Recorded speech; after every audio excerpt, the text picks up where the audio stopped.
Okay, we are now being joined by Dayana Saragova. Kevin, your line is now live. Hey, Dayana.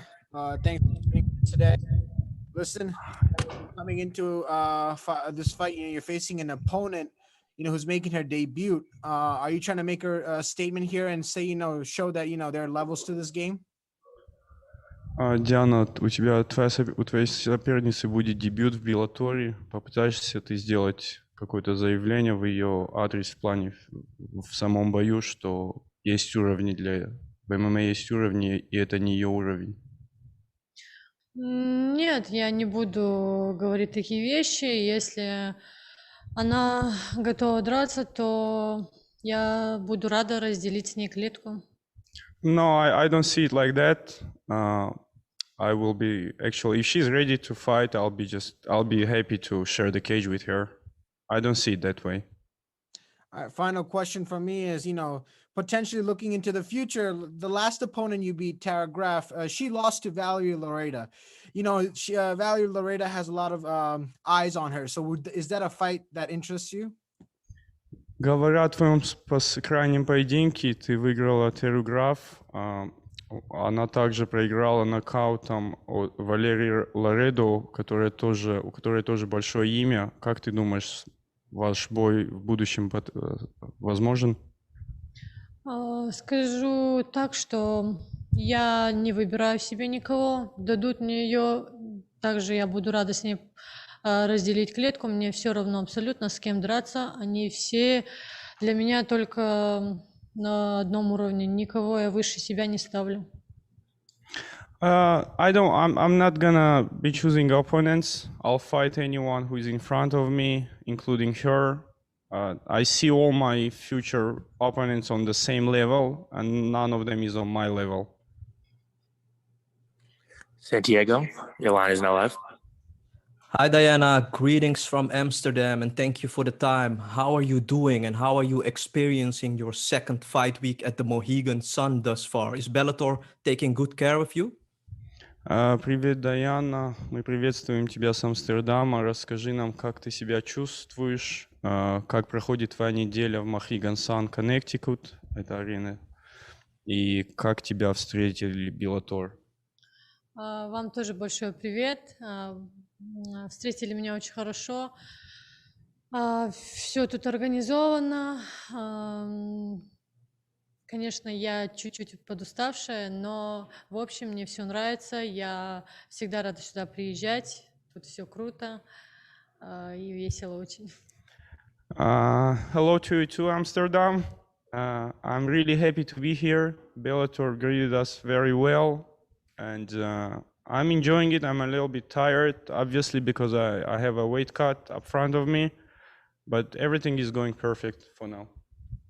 You are coming off a sensational 29-second knockout. After the fight, you were very emotional. Can you share how special it was for you to win in your Bellator debut with a spectacular finish like that?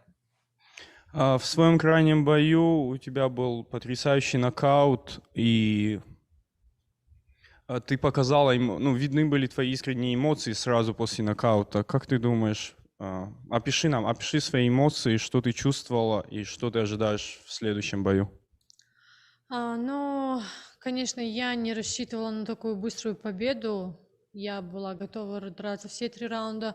Были такие эмоции, потому что у меня бой никогда так быстро не заканчивался. А это был мой первый нокаут. И только вот так. To be honest, I wasn't expecting the fight to be that quick, and probably that's why I let the emotions go after, because also that was my first knockout, and I was really excited to get it over with. And then last one for me, Dayana. Your good friend and training partner, Liana Jojua, has her next fight planned as well. She will fight on August 21. Is she going to be in your corner on Friday? And after your fight, are you going to help her train for her next fight as well? На последний вопрос от нас, Диана. Твоя хорошая подруга Лиана Джоджо, также у нее назначен бой 21 августа. Скажи нам, будет ли она в твоем углу и будешь ли ты в ее углу в августе? Да, очень жаль, конечно, что у нее не готова еще виза, так что мне, конечно, очень тяжело без нее. Но я думаю, это первый и последний раз, как я без нее. Я надеюсь, что, да, возможно, я буду, и также она будет на последующих моих боях. Uh, the thing is, she wasn't able to get the visa on time, and that's why she couldn't come. And I hope that's gonna be the first and the last time she's not in my corner. And when it comes to me, I'll try to be in her corner too, but I don't know yet how the schedule gonna work out. Okay, Diana, that was the last one. Thank you for the time. That's it. Чё? Так легко, оказывается.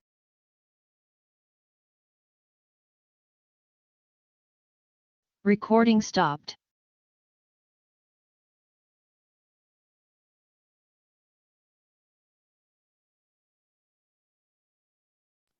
Next, we'll be joined by Cody Law.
Recording in progress.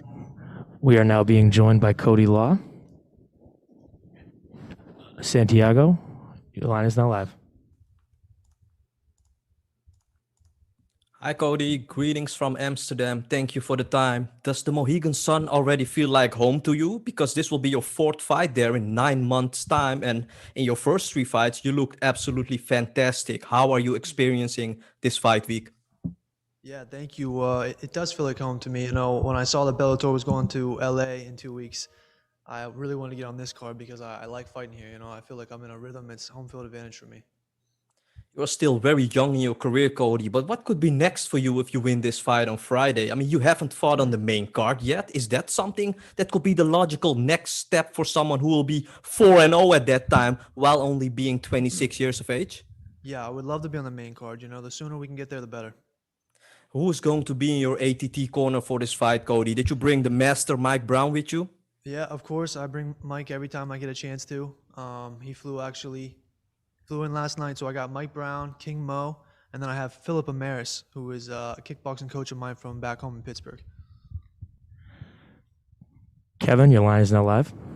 Hey, Cody, looking fresh in the pink. I like it. Thank you. Listen, you're 3-0, as a pro, right? And being undefeated as a pro is like walking a tightrope.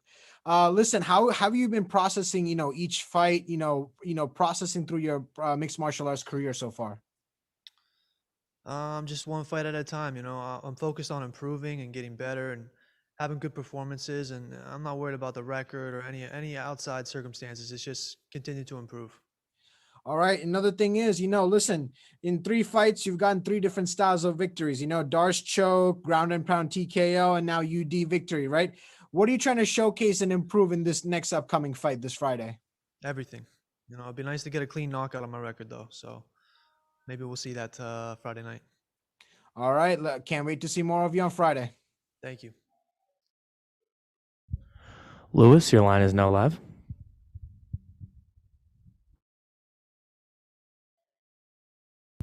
Lewis? Lewis, unmute. Hi there, sorry. Hi, Cody. How are you, mate? Good. How you doing? Good, man. I'm just wondering, in terms of preparation, has it been difficult at all in terms of actually identifying flaws in Theodore's game due to the fact there's not much tape on him and he's fought once since 2019? Yeah, I mean, we don't really focus too much on that kind of stuff. We're more focused on ourselves. You know, we get a guy that can be a similar style, and we spar with him, and you know, we prepare. But I'm not focused on who I'm fighting, so I prepared for a kickboxer and focus on myself. Perfect. Good luck Friday. Thank you. Dylan, your line is now live. Hey there, Cody. I appreciate you making some time. Yes, sir.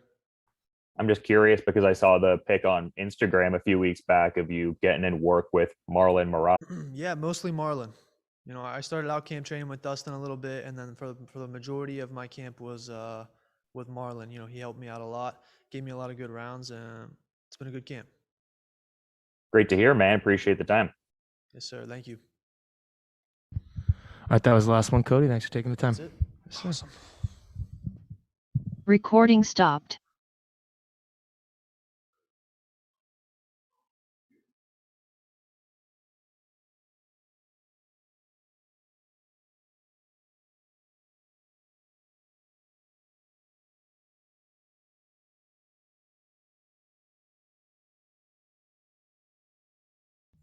Next, we'll be joined by Travis Davis.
Just a reminder to put your hand up if you have any questions coming up for Travis Davis.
We are now being joined by Travis Davis. Recording in progress. Santiago, your line is now live. Hi, Travis. Greetings from Amsterdam, and thank you for the time. How are you doing, and how are you experiencing your first fight with Bellator at the Mohegan Sun Arena? I'm doing good, man. It's been going great. This week's going good. The weight cut's going good, so I don't really have too many complaints. And the last one for me, Travis. This has to be a big moment for you, right? Your Bellator debut, and you were immediately on the main card of a big title fight in the flyweight division. Can you share how you are feeling right now and what this chance on Friday night means to you? Yeah, I mean, I'm obviously excited about this opportunity. It's a big opportunity for me, fighting the number 5 ranked guy.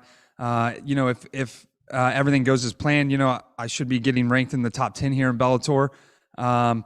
But yeah, to be honest with you, man, this is just another fight for me. Walking into the cage, and as soon as you sign that contract, it's a done deal for me. So I don't try to get too emotionally invested in the fights, as far as like the excitement. And even though this is the biggest fight of my career, it's still just another fight. Once the cage door locks, it's me and him, and one of us is going to walk out victorious.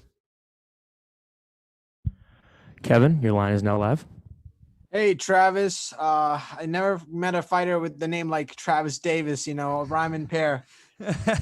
Listen, in your time in the OCL, you did boxing and, mixed martial arts, right? And you're actually coming off a boxing bout. So explain to me, going into the biggest MMA fight, do you think it was wise to, have a boxing bout as your last fight? Yeah, man. So I try to box as much as I can. COVID kind of ruined a lot of the boxing shows for a while. We were able to, I was able to get some MMA fights during COVID, but couldn't get any boxing fights. I think the boxing transitions right over to MMA. Here's the thing. Even though I'm boxing and fighting professional boxing, I'm still going to jiu-jitsu class every morning. I'm still going to MMA class twice a week. Even when I train for MMA, I still do at least two boxing sessions a week with my boxing coach. So yeah, I don't think it's going to hinder my performance at all. As far as, some people might think it's a hard transition, but that's probably just guys who don't know how to box. All right. One last question from me is, listen, Johnny Eblen's faced 8 guys and no one's found the answer to how to beat Johnny Eblen. Going up on Friday, you think you have the answer? Yeah, man, I do. I really think I have the answer. And a lot of it's just from watching the guys who failed to beat him, to see where they made mistakes, and, not make those same mistakes is going to be the big thing for me. As long as I don't make the same mistakes these guys did, then Johnny's definitely beatable. Everyone's beatable in this game. So I'm looking forward to it. Lewis, your line is now live. Hi, Travis. How you doing, mate? Good. It's a tough welcoming against the undefeated Johnny Eblen. Can I get your initial thoughts when off with the matchup? And with a statement win, do you feel you could steal that hype? Yeah, man.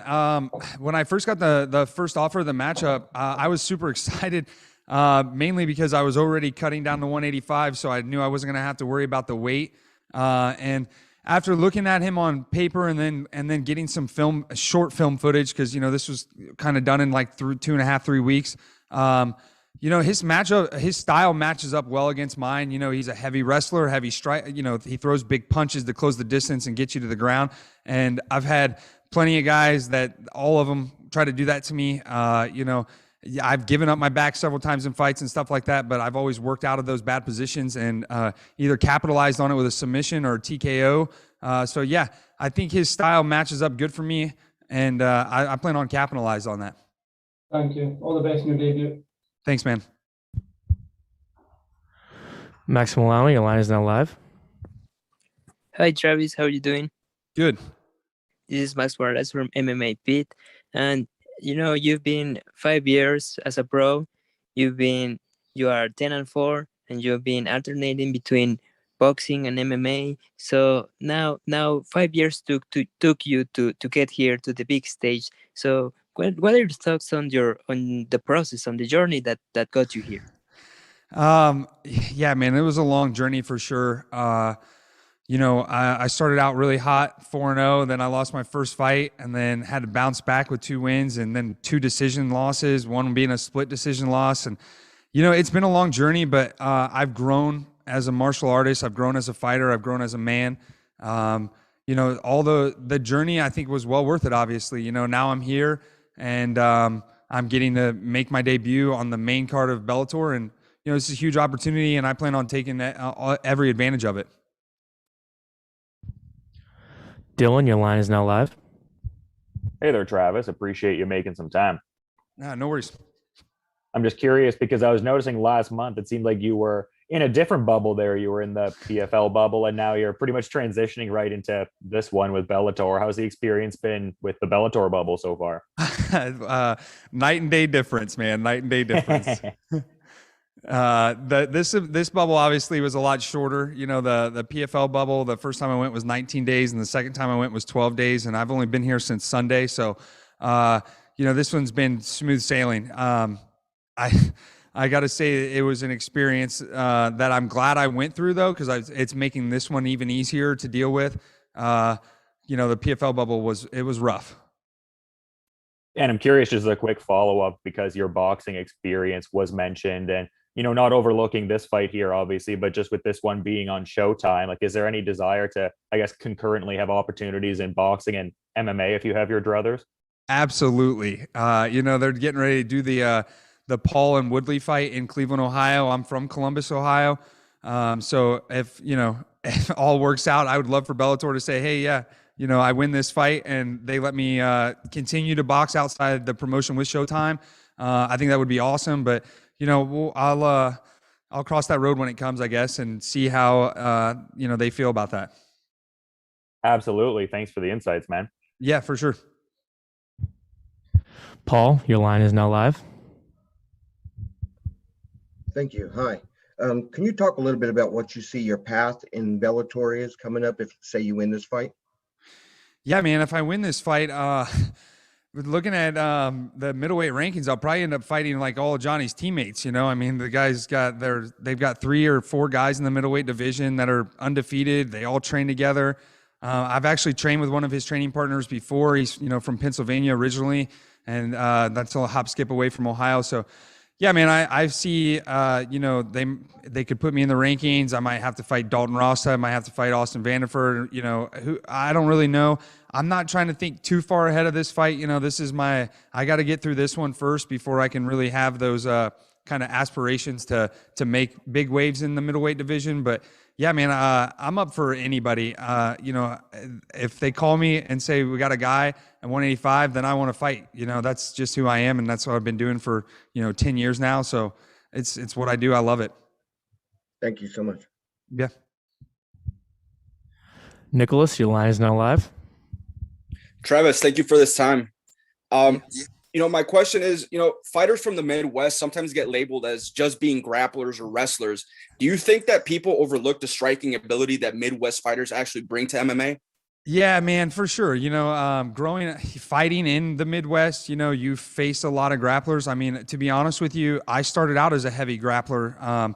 I took everybody down when I was an amateur, all the way, you know, until I turned pro. And once I turned pro, because in Ohio, you know, you can't use head kicks, you can't use knees to the head as an amateur.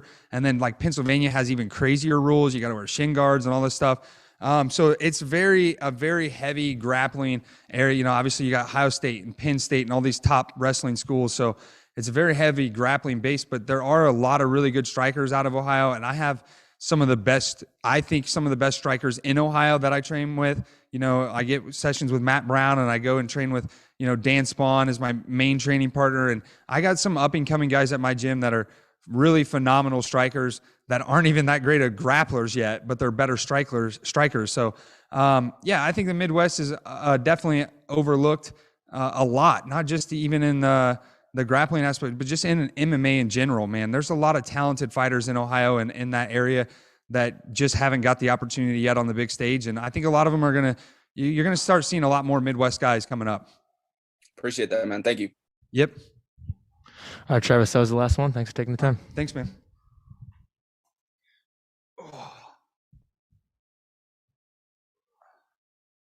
Recording stopped.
Okay, we'll now be joined by Dayana Silva. Recording in progress.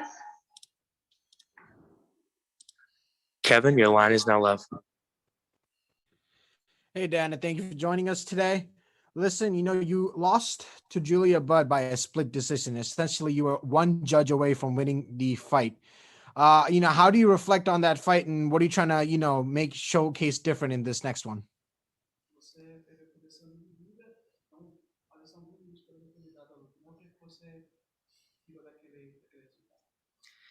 Eu acredito que não foi um resultado muito justo. Eu acho que foi uma luta muito dura que eu fiz e eu acho que eu poderia ter saído de lá com a vitória.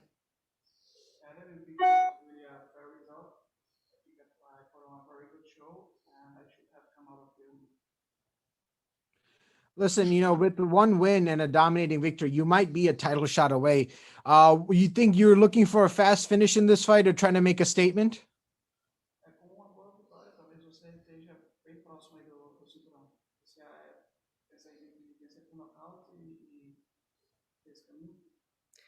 Eu acredito que sim. Eu cheguei no evento já lutando com as tops da categoria. Eu acredito que depois dessa luta, com a minha vitória, é claro, eu vou continuar entre as tops. Então, tem uma grande chance, sim, de eu disputar pelo cinturão.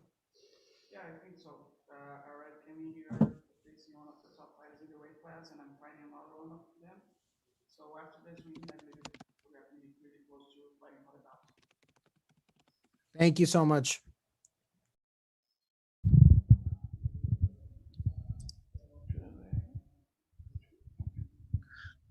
MMA Locker Room, your line is now live.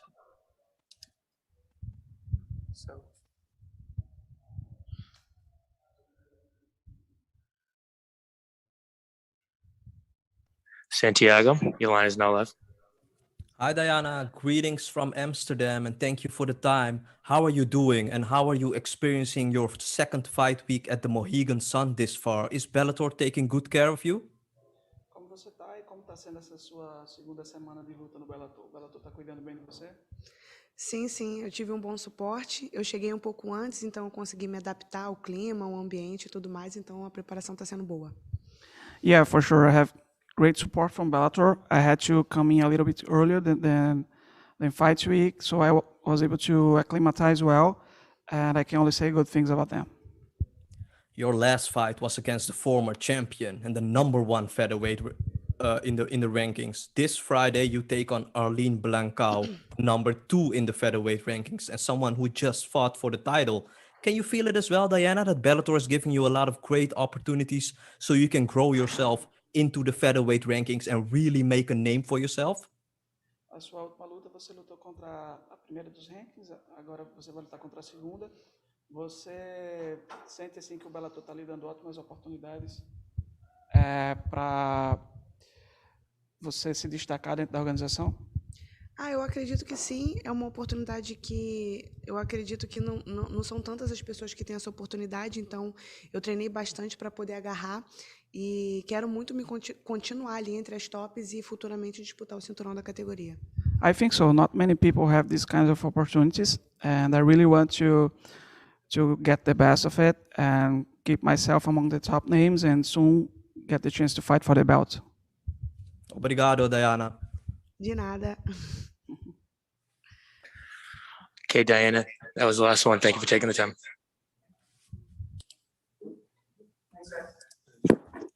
Recording stopped. Thank you. Thank you. Thanks.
Next, we'll be joined by Matt Mitrione.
Recording in progress.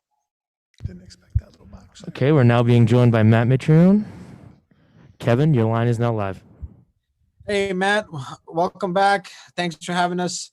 Listen, you're 0-5. Well, in your last couple of fights, it's not looking. That's how you're going to start out this interview, asking that kind of shit? All right, let me put my asshole hat on real quick. All right, let's go. I'm ready. Fuck this. Let's go. Don't apologize for shit. That's how you're going to start it off. Let's go. Come on. All right, listen, I'm sorry. It's just. No, don't apologize for shit. That's how you want to do it. So fuck it. Let's go. Come on, let's go. All right. I'm 0-5. Let's go. All right. So listen, with this fight, a lot of people are looking at this as, go home, go big or go home. Right. Mm-hmm. Right. How are you going to silence the haters and the doubters then? Does anything in you think I give a single fuck what a hater or a doubter thinks? First of all. Second of all, I fought the best in the world and beat most of them. So I really don't give a fuck what anybody else thinks, period. All right. So listen, going into this fight, how are you looking to finish it? I throw hands, son. That's what I do. All right. Thanks for your time. Mm-hmm. Santiago, your line is now live. Hi, Matt. Greetings from Amsterdam, and thank you for the time. How What's are you up, doing? Brother? I'm great, man. Yourself? I'm doing so great. Thank you. How are you experiencing this fight week thus far at the Mohegan Sun Arena? It's been pretty dull, brother. We've been in a room hanging out, not doing too much, but we get some workout time in, so that's kind of nice. Matt, there is an interim title in the Bellator heavyweight division right now, but to me, it's quite unsure what this belt means because the champion could be busy till the summer of next year. What do you make of the heavyweight division in Bellator right now? And do you think this interim title could maybe be defended at some point? Well, I'll tell you what, my Dutch friend, I don't really care about that. It's way above my pay grade, and I've just pointed out I'm 0-5. So my opinion on any type of interim title doesn't really mean that much.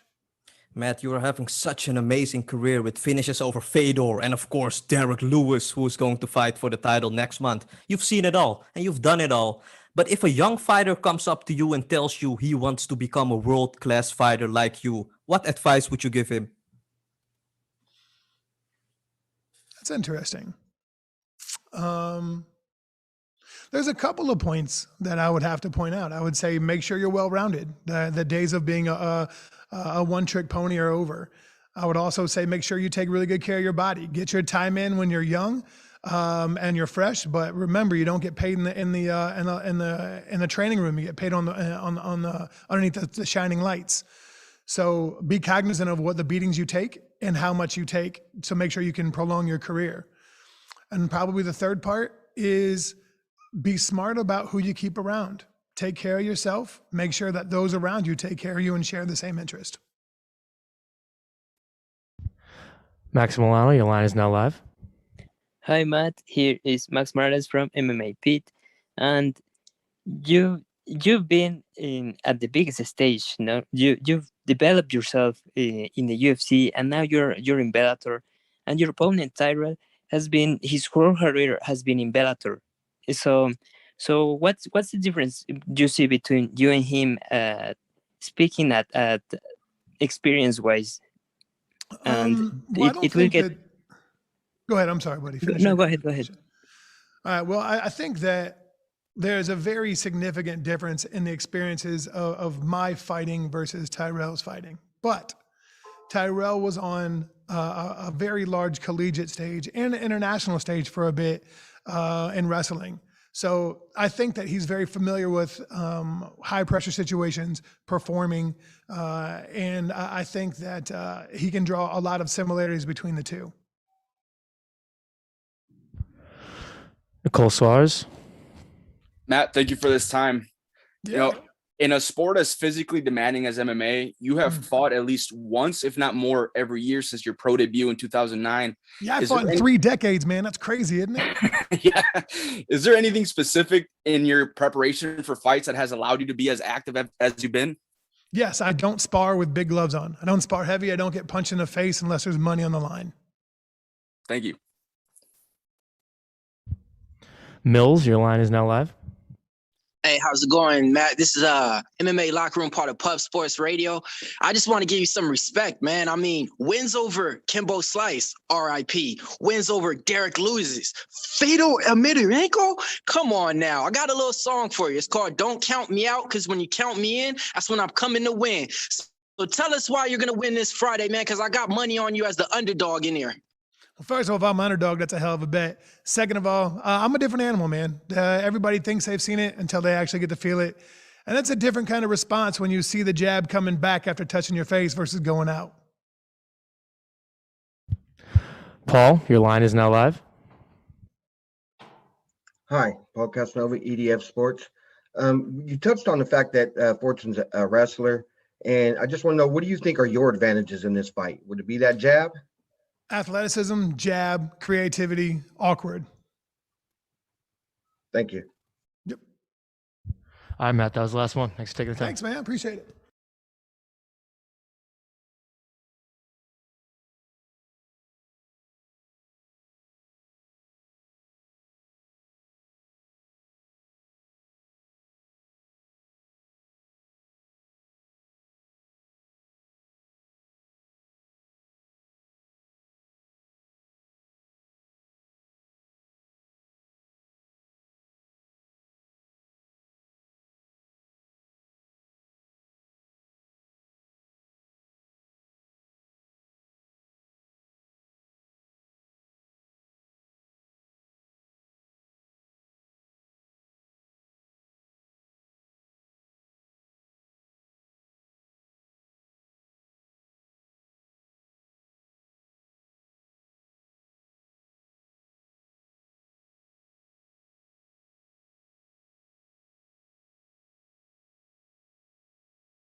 Next, we'll be joined by Johnny Eblin.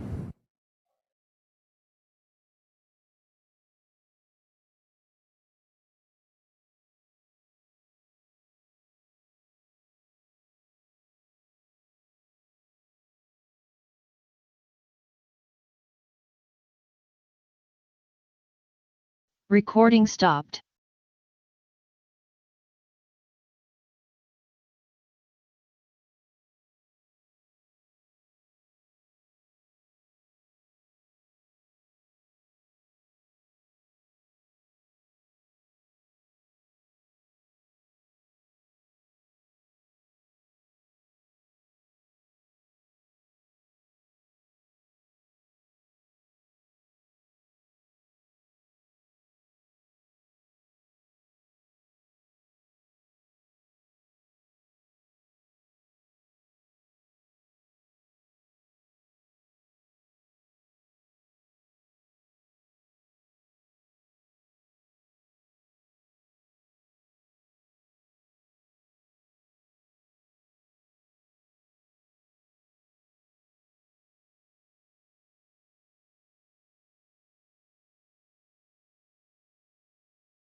Johnny Eblin will be joining us in just a moment. Just remember, if you have a question, please raise your hand. Thank you.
Recording in progress.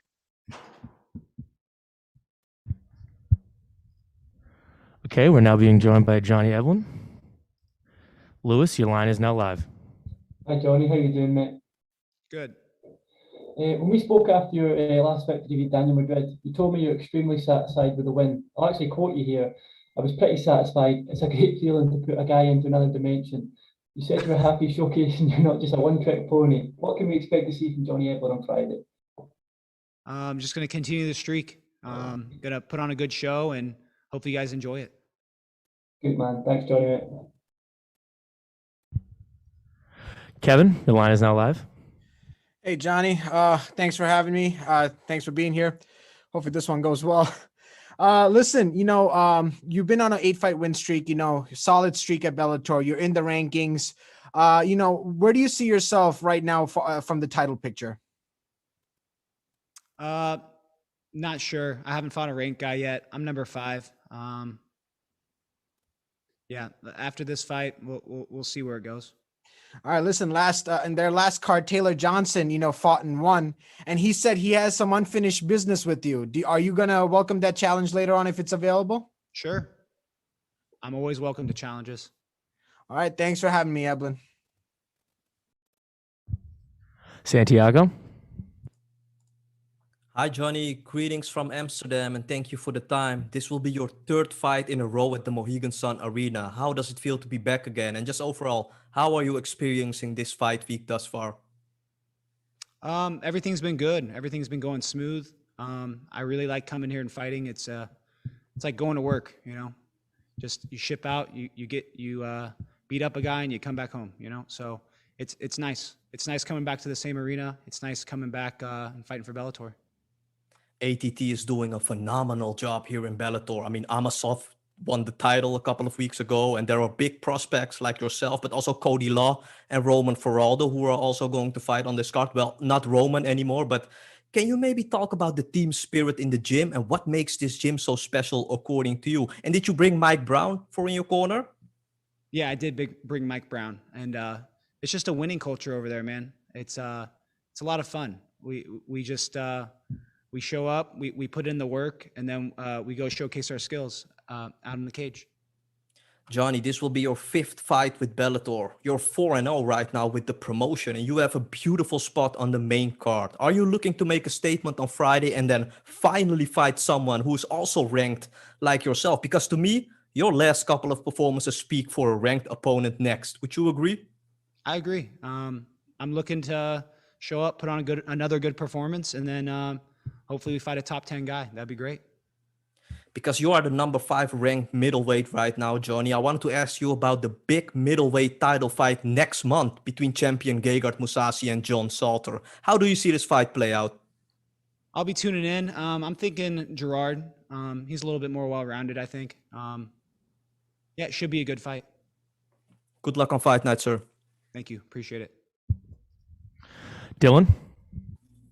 Hey there, Johnny. I appreciate you making some time. Yep, no problem. I'm just curious because we were doing an interview prior to your last fight there and just talking about the frequency with which you change your nicknames there, but it seems like you're kind of sticking with the Diamond Hands moniker there. Is this one that's going to have some longevity, you're thinking? I think so. I had a quick turnaround. Usually I go back and bullshit with my friends and some new nickname comes out or whatever. And that was kind of my thing at the beginning because nothing was sticking. But this one might be the one that sticks. Awesome. Thanks for the time, man. Yeah, no problem. Okay, John, that was the last one. Thanks for taking the time. Sweet.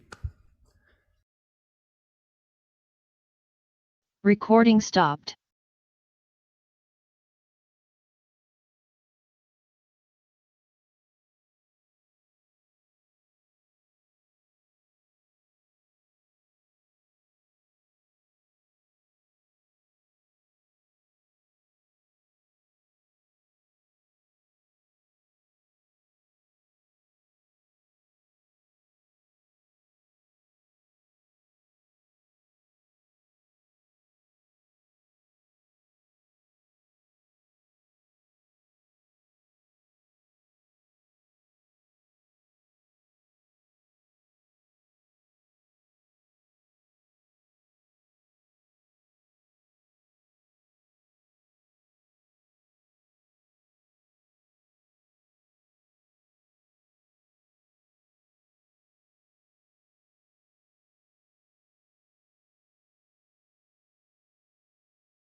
Recording in progress. Okay, we're now being joined by Arlene Blencowe. Lewis, your line is now live. Hi, Arlene, how are you? I'm good, thank you. How are you? I'm good, good. I spoke to you before last week about training at Jackson Wink with individuals who are really pushing and motivating you. Can you tell me how beneficial that's been for you, and will you be doing your future camps in Albuquerque moving forward? Yeah, definitely. The plan was to actually do my Chris Cyborg fight camp there. Unfortunately, COVID and the change of fight dates and this and that interrupted that. But yeah, I've just come off doing an 8-week fight camp there, and yeah, definitely will be going back there. It was the best camp I've ever had leading up to a fight. I'm feeling the best I ever have going into fight week. So yeah, once I put on a show on Friday night and showcase all my hard work, and then can cement the idea that yeah, I'll definitely be going back there for the future fight camps. I look forward to it. On the topic of Chris Cyborg there, was there anything critical that you took away from that fight that you hope to implement on Friday night? Yeah, definitely. The mentality going into that fight. I was there in the moment, ready to bite down on my mouth guard and fight 5 rounds with her. So, unfortunately, a couple of little mistakes that I'd made in the fight that led to obviously me losing. But yeah, there's definitely positives that I've taken from the fight. It's been a long 9 months since then that I've been like biting at the teeth to get back in there. So. Super excited for Friday night just to showcase all the hard work and improvements that I've made. Kevin? Hey, Arlene, thanks for joining us. Listen, you haven't been to your home Australia in a while. You've been missing family a lot. How has that experience been? Yeah, I missed them before I even left. I definitely am a homebody. So yeah, the idea of even leaving to do fight camp was something that I, struggled with a little bit, but thankfully I had the most amazing experience, training and, hanging out with the fighters and that at Albuquerque, training at Jackson Wink. So yeah, and lucky for technology too. Like I was able to keep in contact with my family, FaceTime and this and that. So yeah, I'm over here. I'm just going to make sure that this sacrifice being away from my family is worthwhile and really putting on a show Friday night. All right, listen, you've been to the top, you faced the champion, right? You've been through it all. On the rebuild back to, fighting for the championship again, do you know what you have to do now?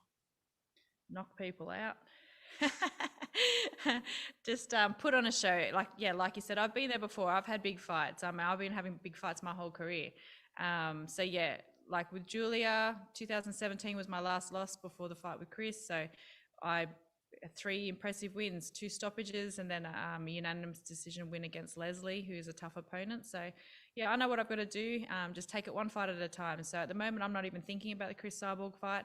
I'm thinking about Friday night, what I'm going to do there, and then I'll be straight on to my manager. We're pushing for another fight. So yeah, Friday night's the first stop. All right, best of luck. Thank you. Max Milano? Hey, Arlene, I'm Max Morales from MMA Pit. Hi, how are you? Yeah, good. So you have important names on your record, Dayana as well, some notable victories and defeats, Dayana as well, and your last fight was against Chris Cyborg. So would you say you have a better experience against the featherweight top competition, and do you think that will give you an edge against her? Definitely. Well, yeah, my second fight with Bellator was against Marlos Kunin, who was the number 1 in the world at that time under Chris Cyborg. Then you've got like my fights experience. I've done 8 rounds with Julia Budd, and then I've obviously fought Chris Cyborg. So yeah, I've definitely had tough experience, but you don't ever underestimate any opponent. Every fight's a dangerous fight. So, and I know what it's like to be the underdog coming up. She's an unranked fighter. I'm the number 2 in the division. So I remember what that was like, and you go in and you're hungry. So she's going to be a dangerous opponent, and I'm not taking her lightly, but she's also not taking my number 2 spot. And with COVID protocols getting maybe a little bit looser every day, do you feel that like this preparation was better for this fight? Yeah, definitely. I spent 8 weeks at Jackson Wink with the best coaches and training partners in the world. I can't ask for a better fight camp. One of the biggest differences for me, though, was the fact that I was able to go over there and concentrate purely on fight camp. So, you know, when I'm back home in Australia, I am juggling family life, work life, outside commitments, coaching, mentoring, this and that. So yeah, my day's very, very busy. You know, I do I'm very vocal about that on my social media, about being extremely busy, and I've juggled it previously, but it was one of the things that I noticed this fight camp, that how different it was just to be a professional athlete and purely focus on your training and recovery and resting between your sessions. Okay, just a few more. Santiago? Hi, Arlene. Greetings from Amsterdam, and thank you for the time. How are you doing, and how are you experiencing this fight week thus far at the Mohegan Sun Arena? I'm cool, calm, collected, and ready. Yeah, I'm feeling super relaxed. I'm not too sure whether or not it's just because I'm not suffering from jet lag or anything, but like usually I'm flying over from Australia and I'm juggling, you know, jet lag and the time difference and everything, and a weight cut and that. So, but here I've flown over from Albuquerque. I'm adjusted to the time. I've got a spring in my step, and I'm just super excited. It's been 9 months since I stepped inside the Bellator cage, and here I am ready to put on a show. Yeah, you look fantastic. Dayana's last fight was against the former champion Julia Butt, and it ended in a split decision win for Julia. But a lot of people thought Dayana won the fight. Did Dayana surprise you with an excellent Bellator debut like that? And do you also think that she won the fight? When I first watched it, I thought it was super, super close, and I was thinking it could have gone either way. But then, once I rewatched it, I could see that Julia definitely cleared this, scored the clearer punches and strikes.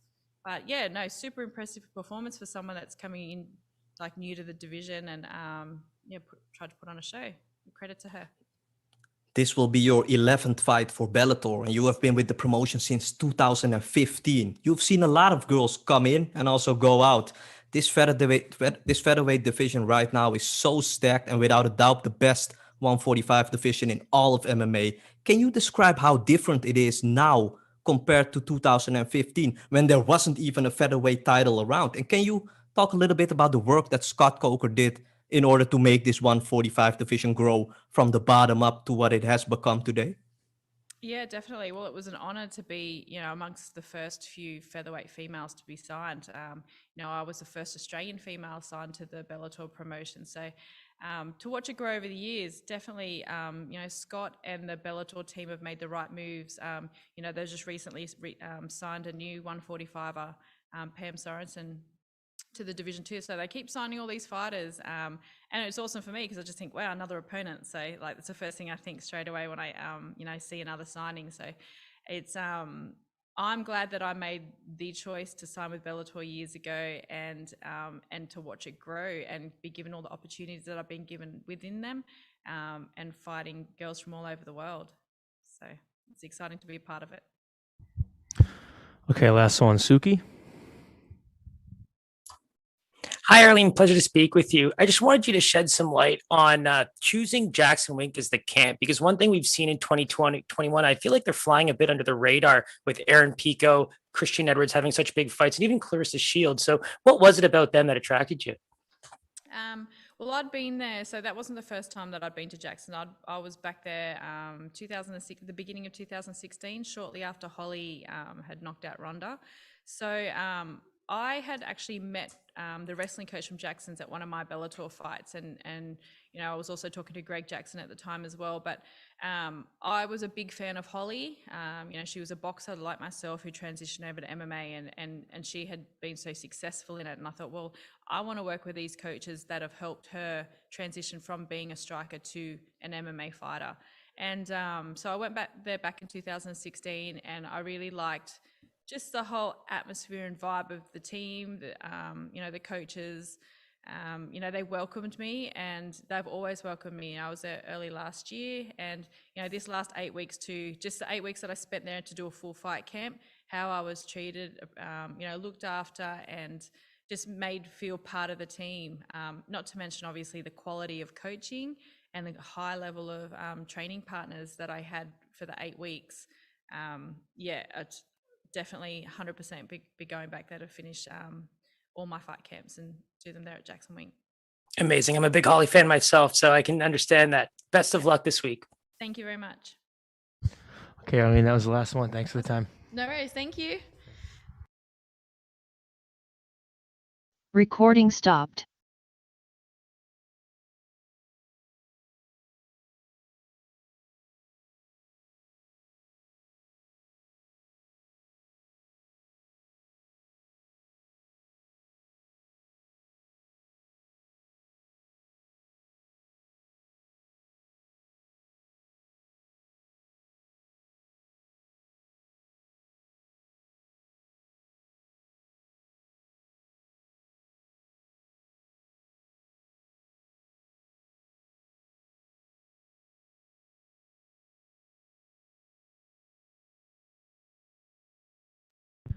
Next, we're going to be joined by Tyrell Fortune.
Recording in progress. Okay, we're now being joined by Tyrell Fortune. Santiago, your line is now live. Hi, Tyrell. Greetings from Amsterdam, and thank you for the time. How are you doing, and how are you experiencing this 4th fight week for you in a row at the Mohegan Sun Arena? Does it already feel like home? Yeah, it does. I'm actually too comfortable here. I think I would like to go somewhere else, but no, I don't complain. You know, anywhere I can get a fight in is a good day. It's not that easy to get ranked opponents fight each other in Bellator. For example, Steve Mowry and Gökhan Sarikam both had their last fight against unranked opponents. I know you would rather fight forward in the rankings, but this fight with Matt Mitrione, is this quite comforting for you? And then maybe with a big win, you can fight your way forward yourself? Yes, I think Matt is a big name, and it's going to be a great fight. And yeah, I am looking forward to move up in the rankings, of course.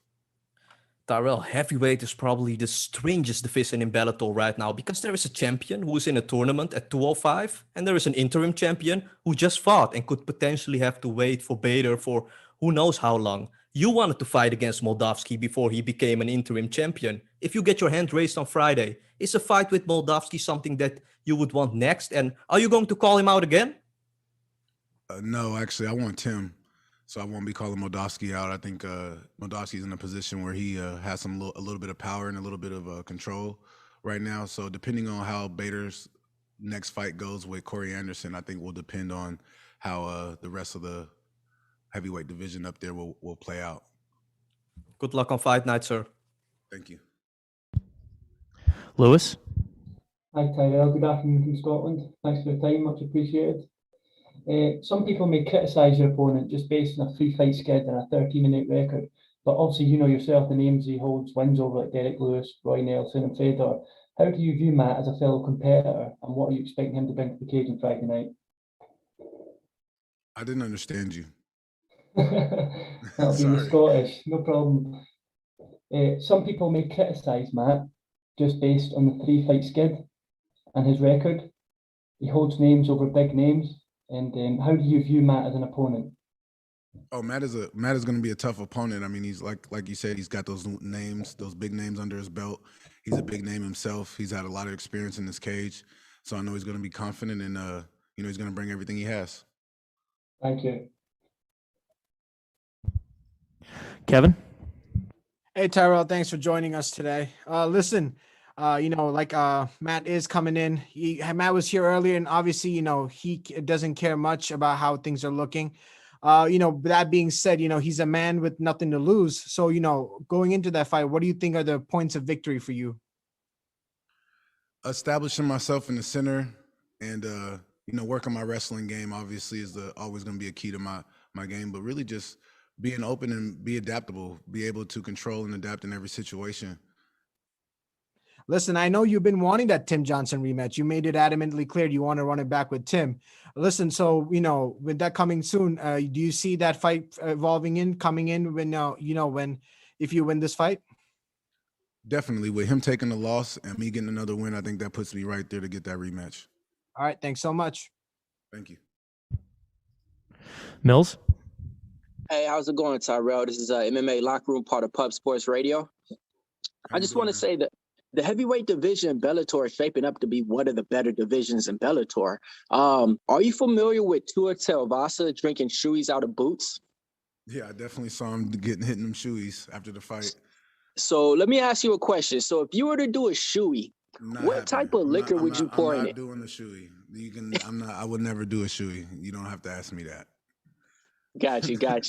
All right, I'll get on to my other question for you then. So when you're walking out into that octagon, what's going through your mind? Are you ready to kill? Are you just looking at this fighter like I need to win? Or are you going out there for that explosive victory? I mean, this is a warrior sport. I'm definitely going out there to look for the kill. I mean, I think at any time you can be hurt, injured, or killed in this sport. So you definitely just got to be looking to go out and perform the best you can. And my mindset, walking out to the cage is just clear mind, breathe, relax. Everything that I've done has led me to this point, and I believe in myself. So there's really no worry or just, go in there and get ready to take care of business. Nicholas? Tyrell, thank you for this time. A lot of times when people talk about the heavyweights, they say things like your guys' diet doesn't matter. Like you guys don't have to cut weight. But honestly, how important is your diet, in preparation for a fight? I don't really believe in diets. It's a lifestyle. I think if you're going to be a fighter, you got to constantly always control what you eat and drink and work out, exercise. This is a 24-hour thing. There is no time off. So diet is not really something I use in my vocabulary. It's a lifestyle. Thank you. Dylan? Hey there, Tyrell. I appreciate you making some time. No problem. I was just curious because I was noticing in the lead up to the Jack May fight, it seemed like there was a little bit of divisiveness, bad blood, some might say, in this Matt Mitrione fight. It seems like there's like a familiarity on like a friendship level almost. Like, do you have a preference in terms of, I guess, the emotional dynamics leading into fights? Like, do you like a little bit of a bad blood dynamic, or like, how would you characterize that? To be honest, I really don't care too much about that. Jack May really brought that on himself with messaging me on Instagram, antagonizing me, calling me out my name, being real disrespectful. So that just brought a different kind of energy out of me that no one else really has brought out before in my fights. Because I feel like there's no real bad blood from me in this sport yet. So that was just all on his part, really. Fair enough. Thanks for the insights, man. Yeah, no problem. All right, Charlie, that was the last one. Thanks for taking the time. All right.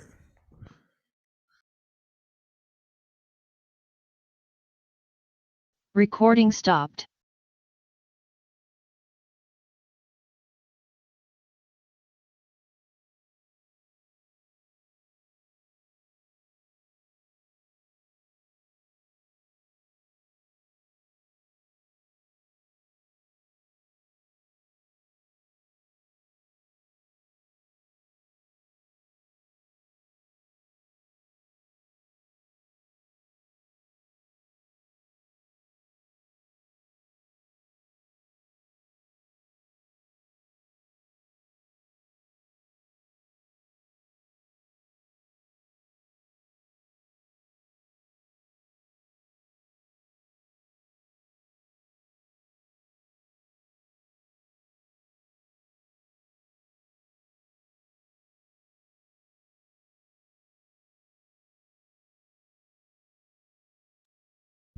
Next, we'll be joined by Denise Kielholtz.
Ready to go. Okay, we're now being joined by Denise Kielholtz. Recording in progress.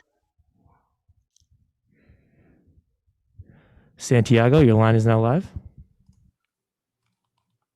Hey Denise, Santiago hier. Leuk om je weer even te spreken. En de groet uit Amsterdam. Hier regent het, maar dat had je vast wel verwacht. Ik dacht al, hey, die naam. Leuk je weer te spreken. Denise, your last couple of performances really cemented you as the #1 girl in this division, especially after your sensational knockout win against Kate Jackson. Your game has extremely evolved in like 3 years' time. How important has Scriber Academy been for you and for this evolution from a kickboxer to a full mixed martial artist? It was amazing, you know, and I think the best part of Team Schreiber is that they make me believe and they make me feel that I'm also a complete, and I can also be a complete MMA fighter and not just a kickboxer that's doing MMA.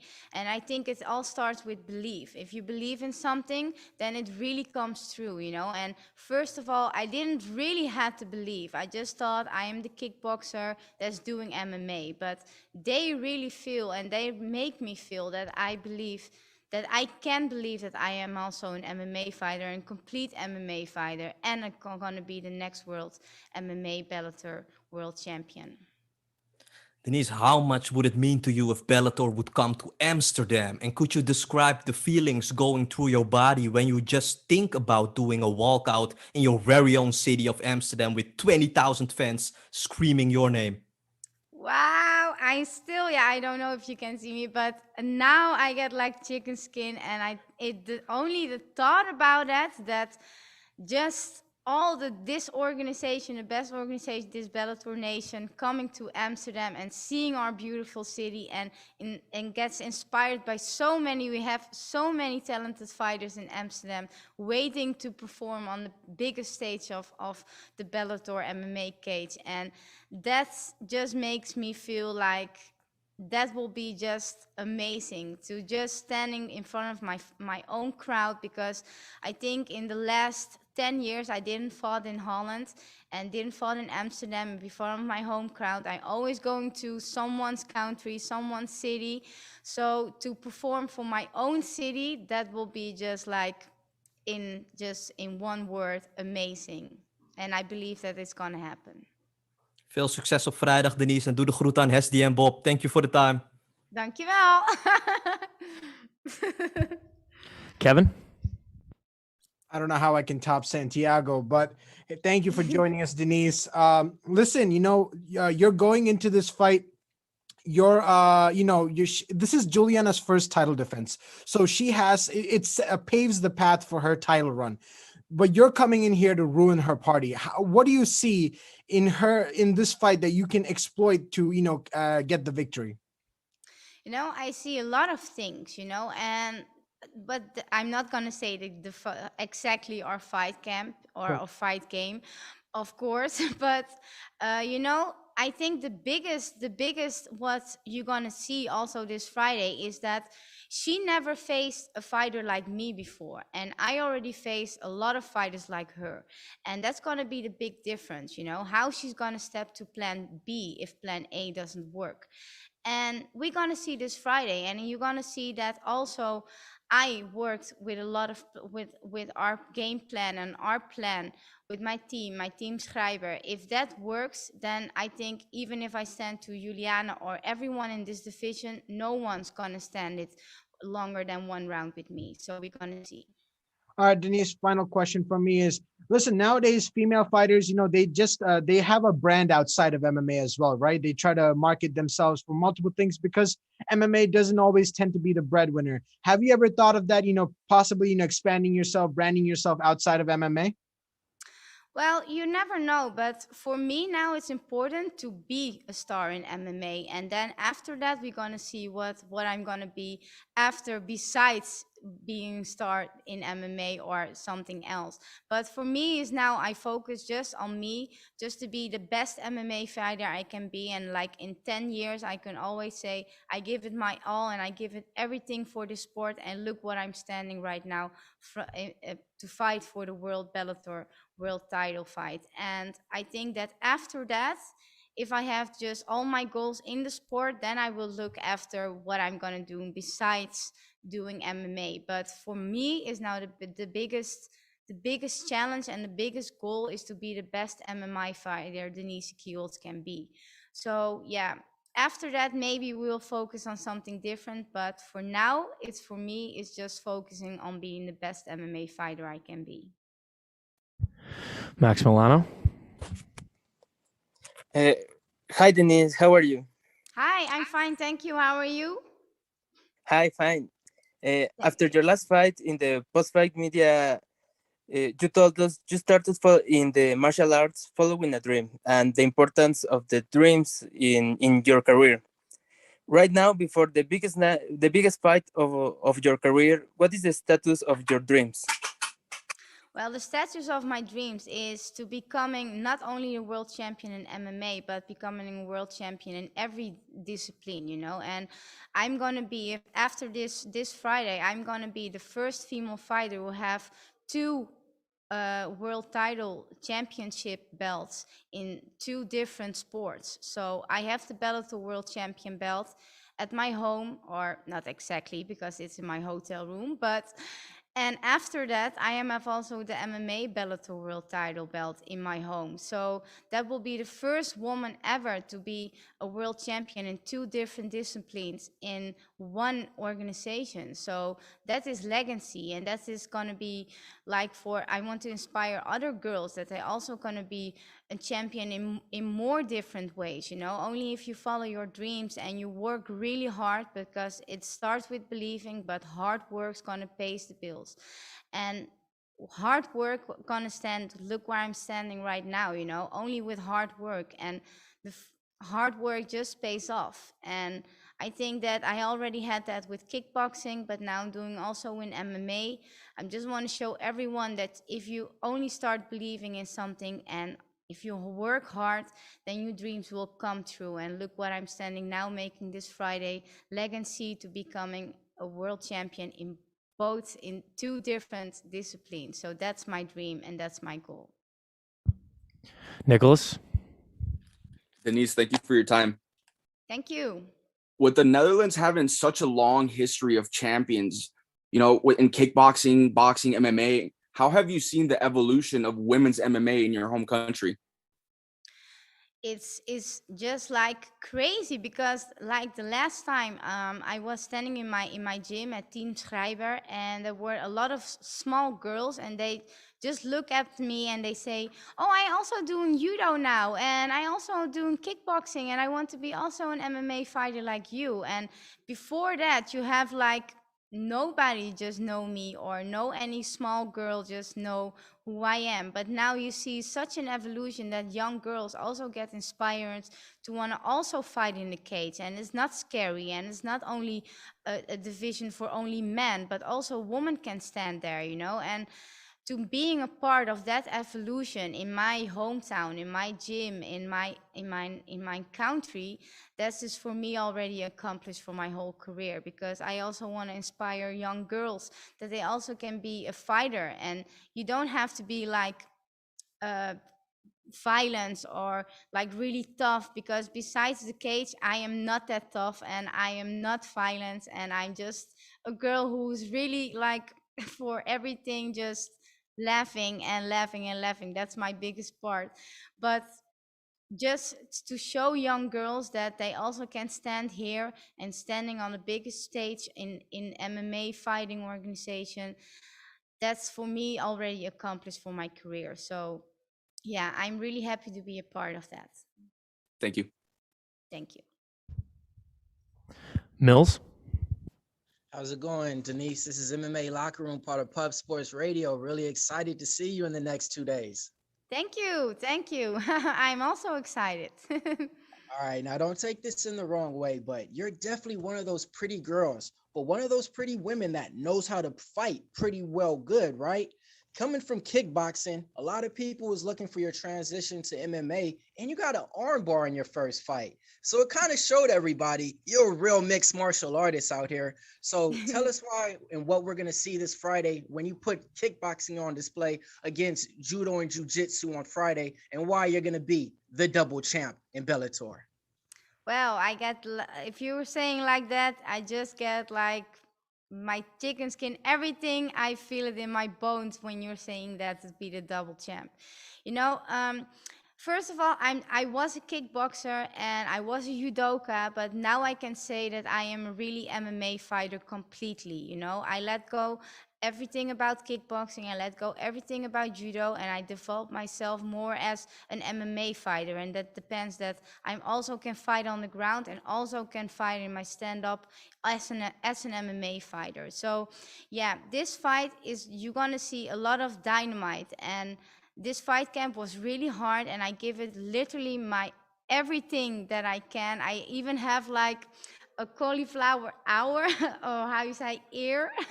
So I'm now officially a MMA fighter. But to be that and all the hard work that I just put in this fight camp, that's what we're gonna see this Friday, you know? And not Denise the kickboxer, Denise the judoka, no, Denise the MMA fighter and the next Bellator world champion. Okay, that was the last one, Denise. Thanks for taking the time. Thank you. Recording stopped.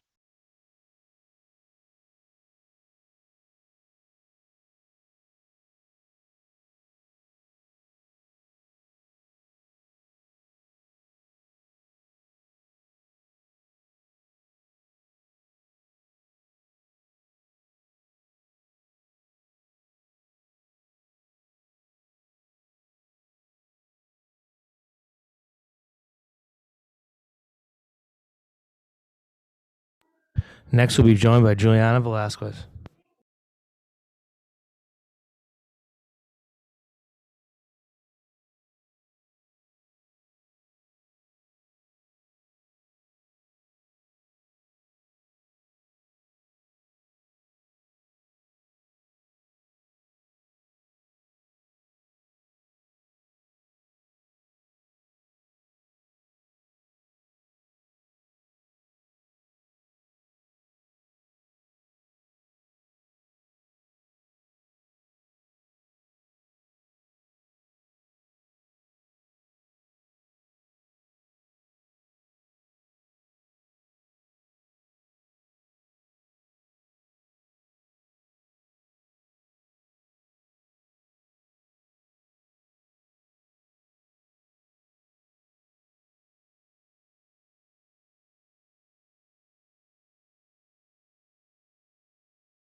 Recording in progress.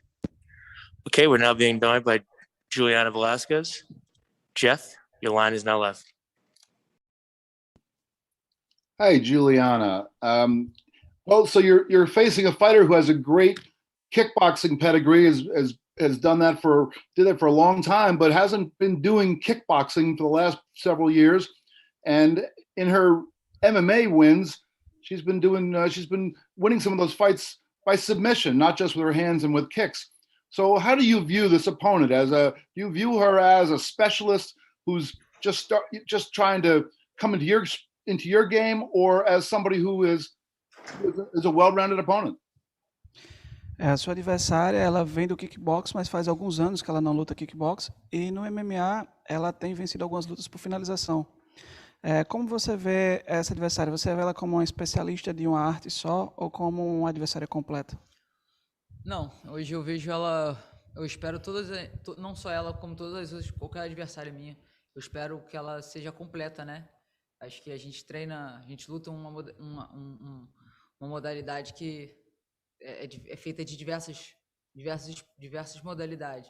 Então, ela pode querer me surpreender, eu achar que ela vem numa trocação e ela querer me botar para baixo, né? Porque sabemos que ela é faixa preta de judô, assim como eu, né? E todo mundo às vezes acha que eu também vou querer fazer judô e eu gosto de trocar. Acho que o MMA é uma caixinha de surpresa e eu estou preparada para o que ela estiver pronta para querer fazer na luta lá comigo. No, I see her as a complete fighter, and that's how I prepare to all of my opponents. She's not just a kickboxer champion; she's also a judo black belt, just like me. So I've prepared for every kind of scenario. People may think that she's coming to strike and she could try and do the ground game with me. Like people look at me as a judo martial artist, and I go in there and I strike with people. So this is MMA. We have several martial arts we could use, and it's pretty much a box of surprise. So anything can happen in this fight, and I prepare to all scenarios that could happen. One other quick thing, Juliana, you are one of very few undefeated champions in mixed martial arts. Some people look at their undefeated records and that puts more pressure on them. Some consider it a special point of pride. I'm wondering if you can characterize your feelings about being undefeated. Alguns lutadores que são invictos, isso cria uma pressão neles. Outros não ligam tanto assim, mas eles sempre querem guardar aquele zero. Quais são os seus sentimentos sobre ser invicta? Realmente, eu não carrego pressão nenhuma pela invencibilidade. Claro que é sempre bom, né, a gente manter a invencibilidade. Para mim é um sinal de que meu trabalho está sendo muito bem feito. Mas não carrego comigo a responsabilidade disso. Eu acho que é só consequência do que eu treino, do que eu estou botando em prática na minha luta. É o que eu coloco, o que eu coloco na luta é praticamente o que eu faço no treinamento, né? Então isso está dando certo e que continue assim. Yeah, I don't bring any extra pressure to myself because of being undefeated. It's something that, of course, I like. It shows that I'm doing a good job and my work is being well done. So I want to keep winning, and that's what matters to me the most. But at the same time, I don't feel that extra responsibility to never lose. My commitment to myself is to keep improving and always showing up and winning my fights.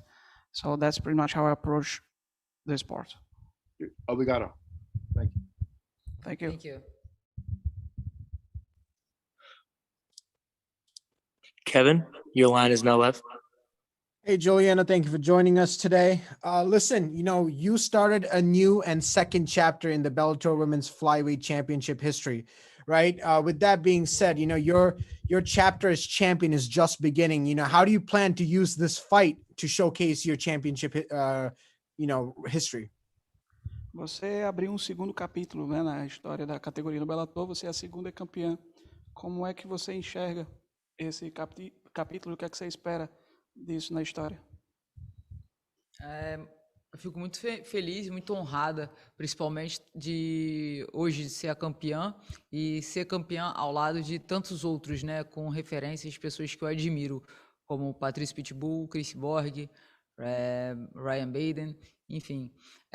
Eu me sinto muito honrada e eu espero representar isso da melhor forma possível e que esse eu acho que é o começo, né, da minha jornada e que eu consiga manter por bastante tempo aí, como eu sempre disse no final da minha última luta, eu não quero ser só campeã dentro do octógono, eu quero mostrar a campeã fora do octógono também, né? Acho que esse é o peso da responsabilidade, esse é o único peso que eu sinto de ter o cinturão nas minhas costas, é poder ser a campeã fora do octógono e ser a referência para outras pessoas. I feel pretty happy and also honored to be the champion and to be along some greats that I've admired for most of my career, like Patricio Pitbull, Chris Cyborg, Ryan Bader, so many other greats that we have as champions in Bellator right now. And I hope that's something that lasts for a long time. I don't want to just be a great champion inside the cage. I also want to be a great champion outside of it. I want people to be able to look up at me. I want to be able to set a great history in the sport. And also I want to, when people look at me, to see me as an example, someone that they can support and admire. All right, final question from me. Liz Carmouche recently fought at Bellator's 261 and she had a statement victory. Do you see your paths crossing very soon? A Liz Carmouche acabou de ter uma ótima vitória. Você vê o caminho de vocês cruzando em breve? Com certeza. Com certeza. Acho que acabando essa luta, Se Deus quiser, com o meu braço erguido, eu tenho certeza que a próxima será eu e a Liz Carmouche. É uma luta que eu quero bastante. Absolutely. After this fight, if it's God's will, I'll have my hands raised. I'm pretty certain that Liz Carmouche will be my next opponent, and this is a fight that I really want to have. Max Milano. First of all, oi, bom dia, Juliana. Bom dia. You said in recent days that you wanted to start with the right foot your reign after dominating the dominant champion. That's impressive to hear. So, what are you planning to do to top that impressive performance? Você falou que você gostaria de começar o seu reinado com o pé direito, após ter uma vitória dominante sobre uma campeã que era dominante. O que é que você tem em mente para superar aquela performance? Eu estou bem preparada para todas as áreas e eu acho que dessa vez eu estou livre do Covid, como eu estava da última vez, né? Eu tive, antes de lutar com a Lima, eu peguei um Covid um mês antes e senti bastante. Acho que dessa vez eu estou indo para a luta, acho que mais completa e estou bem mais confiante do que eu era. Acho que a cada luta eu cresço mais e a confiança aumenta. E eu tenho certeza que essa luta vai ser bem diferente da contra Lima. I feel like this fight's going to be much different and better than my last one, because to start this time, I'm not feeling the backlash from COVID. I tested positive for COVID-19 1 month before my last fight, and I was still feeling some backlash of it, and it certainly affected my performance. But right now, I feel great. I'm much better than I used to be. I'm much more confident as well. My game has improved a lot these last few months, so I'm positive that I'll be able to go out there and perform to the best of my abilities and come out on top again. And as soon as Denise won her last fight, she was immediately projected as the next title challenger. Did you already have an idea of the challenge she presents and how to deal with her? Depois da sua última luta, você disse que a mídia apresentasse quem seria sua próxima desafiante ao cinturão, né? Você tem alguém em mente dessa vez de quem deve ser sua próxima desafiante?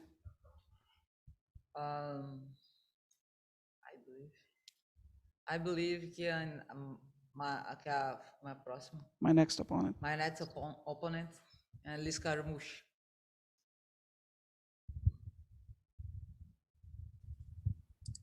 Mills.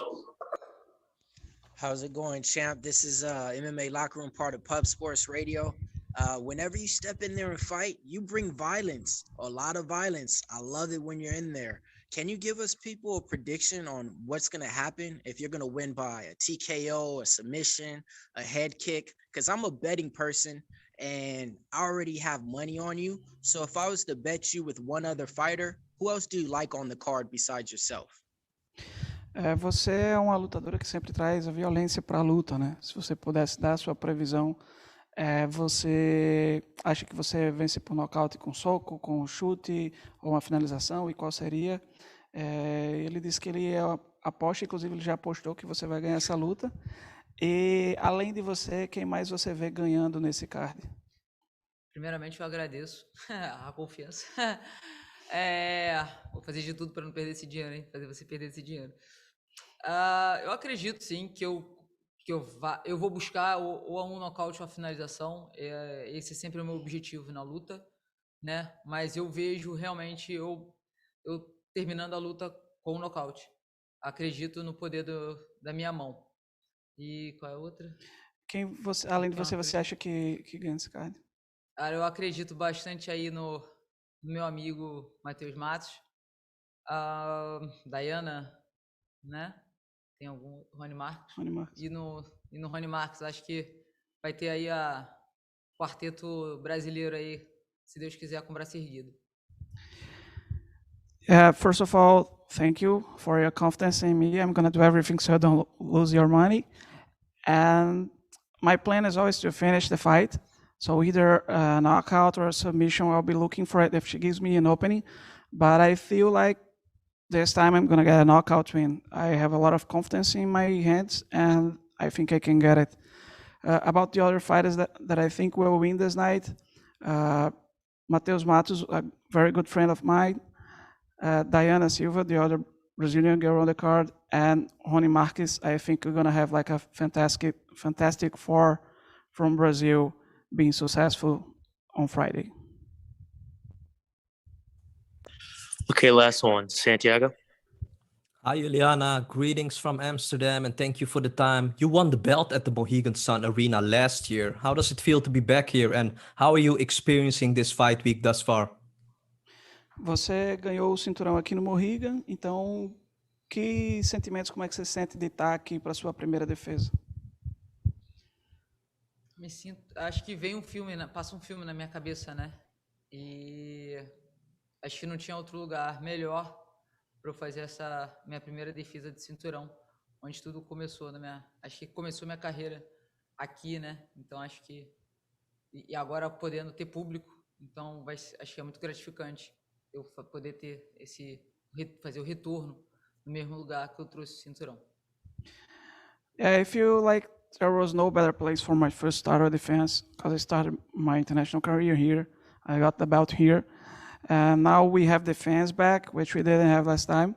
So I'm very excited for this next chapter and to defend my belt in front of them. How special did it feel to take the belt from such a dominant champion like Ilima-Lei Macfarlane? And do you think Ilima should have gotten an immediate rematch against you? Quão especial foi de pegar o cinturão e você acha que Lima deveria ter tido uma revanche automática contra você? Foi um momento maravilhoso ter pego o cinturão, né? Um momento de realização.